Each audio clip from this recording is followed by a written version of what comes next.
नमस्कार मित्रों, यह श्रावण मास का अति पवित्र समय चल रहा है। भगवान शिव की आराधना सर्वत्र की जा रही है। भगवान शिव भूलोक के मालिक हैं, साथ ही भगवान विष्णु के शयन में चले जाने के बाद, तपस्या लीन होने के बाद भगवान शिव इस धरती को संचालित कर रहे हैं।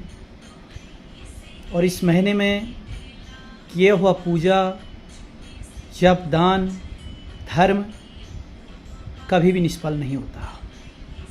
इस महीने में गंगा स्नान का बहुत ही महत्व है।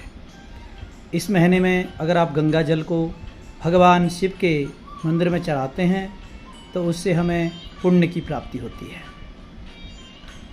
मित्रों, भगवान शिव, आशुतोष, नीलकंठ महादेव आपके जीवन के हर संकटों को दूर करते हैं, बशर्ते कि हम उनकी पूजा निष्ठा के साथ, आस्था के साथ करें। भगवान शिव को अपना आराध्य मानें, पत्र, पुष्प, फल, जल के द्वारा उनकी सेवा करें। वैसे भगवान भोलेनाथ की पूजा में बहुत ज़्यादा आपको कुछ खर्चा करना है नहीं। उसके लिए केवल आपको श्रद्धा और विश्वास की ज़रूरत है। भगवान भोले बाबा को आप भांग का पत्ता चढ़ा दो, तुलसी का पत्ता चढ़ा दो, भगवान भोलेनाथ को फूल चढ़ा दो, फल चढ़ा दो, पुष्प चढ़ा दो, धूप चढ़ा दो, बिल्व पत्र चढ़ा दो। आप जो भी भगवान शिव को चढ़ाते हैं, भगवान उसे सहस्र स्वीकार करते हैं।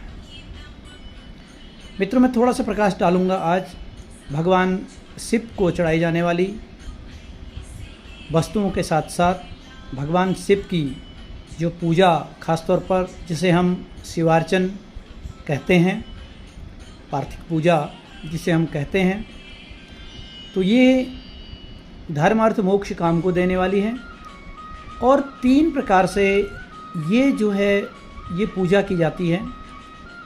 जो लोग आर्थिक रूप से सक्षम नहीं हैं तो ये लोग अगर मिट्टी के शिवार्चन बनाते हैं, मिट्टी के पार्थिव बनाते हैं, तो आप निश्चित तौर पर समझ लीजिए कि आपकी दरिद्रता दूर हो जानी है। आपके घर से दरिद्रता सदा सदा के लिए चली जाएगी और आपके घर पे सदा के लिए धन का वास होगा। ऐसा नहीं है कि आज आप करेंगे कल ही वो आपको मिल जाएगा, लेकिन आप ये मान के ज़रूर चलिए कि आने वाले 365 दिन के अंदर आप काफ़ी समर्थशाली हो जाएंगे, अगर आपने श्रद्धा और भक्ति के साथ मिट्टी के पार्थिव से पूजा करी हो। मित्रों, दूसरे नंबर पर आता है हमारे असाध्य रोग। जो रोग कैसे ही ठीक नहीं हो रहे हैं, बहुत प्रकार की हमें दिक्कतें आ रही हैं, शारीरिक कष्ट हमें सता रहे हैं, मानसिक कष्ट हमें सता रहे हैं, रोग, एलर्जी, त्वचा संबंधी रोग, किसी प्रकार के अन्य असाध्य रोग अगर हमें परेशान कर रहे हैं तो हम भगवान भोलेनाथ की पूजा गोबर से करें और गोबर के पार्थिव बना के हम भगवान शिव की पूजा करें। तो ऐसा करने से हमारे जीवन से असाध्य रोग भी दूर हो जाते हैं। तो मित्रों, इन सब के लिए हमें श्रद्धा और विश्वास की आवश्यकता होती है। और अगली बात है कि जो असंतानी लोग हैं, जिनके जीवन में संतान का सुख नहीं मिल रहा है, जिन्हें संतान प्राप्त नहीं हो रही है, ये लोग अगर श्रद्धा भक्ति के साथ सालिविष्ट चावलों से शिवार्चन कराते हैं इस पवित्र श्रावण माह में, तो निश्चित तौर पर उनके घर में संतान का जन्म होता है। उन्हें धर्म से ओतप्रोत संतान प्राप्त होती है, जो निकट भविष्य में माता पिता के लिए एक अच्छी संतान सिद्ध होती है। तो इसलिए मित्रों, जो लोग सालिविष्ट चावलों से शिवार्चन कराते हैं तो उनके जीवन में संतान की प्राप्ति होती है। इसके अलावा और प्रकार से भी शिवार्चन किया जाता है, लेकिन मुख्य यह 3 ही पार्थिव पूजा का हमारे क्षेत्र में प्रचलन ज़्यादा है। इसके अलावा ये जैसे मक्खन से भी शिवार्चन बनाए जाते हैं, अन्य चीज़ों से भी शिवार्चन बनते हैं। इस प्रकार की प्रक्रियाएं हैं, क्योंकि भगवान शिव की जब हम पूजा करते हैं तो भगवान शिव के साथ समस्त देवी देवताओं की पूजा हो जाती है।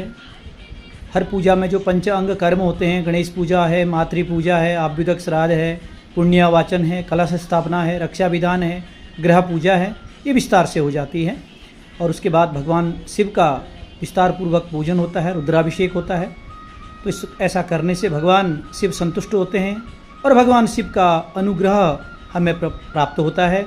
तो मित्रों, मेरा निवेदन रहेगा कि इस पवित्र मास में आप भगवान शिव की आराधना करें और भगवान शिव का सानिध्य प्राप्त करने के लिए आपको श्रद्धा और भक्ति के साथ उनकी पूजा करनी चाहिए। जय श्री